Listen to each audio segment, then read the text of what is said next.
সংবিধানের 54 অনুচ্ছেদ অনুযায়ী আমি রাষ্ট্রপতির দায়িত্ব গ্রহণ করেছি। গণপ্রজাতন্ত্রী বাংলাদেশের সংবিধানের 50 অনুচ্ছেদের দফা 3 অনুযায়ী মহামান্য রাষ্ট্রপতি জনাব মোহাম্মদ শাহাবুদ্দিন তার স্বাক্ষরযুক্ত পদত্যাগপত্র আজ 24শে জুলাই 2026 9 শ্রাবণ 1433 তারিখে রোজ শুক্রবার অপরাহ্ন 5টা 1 মিনিটে আমার নিকট পদত্যাগপত্র দাখিল করেছেন।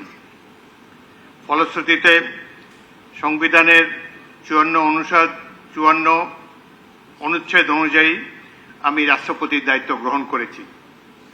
পদত্যাগপত্রটি আমি গ্রহণ করেছি এবং জাতীয় সংসদ সচিবালয়ের রেকর্ডে সংরক্ষণ এবং প্রয়োজনীয় প্রশাসনিক কার্যক্রম গ্রহণের জন্য নির্দেশ প্রদান করা হলো।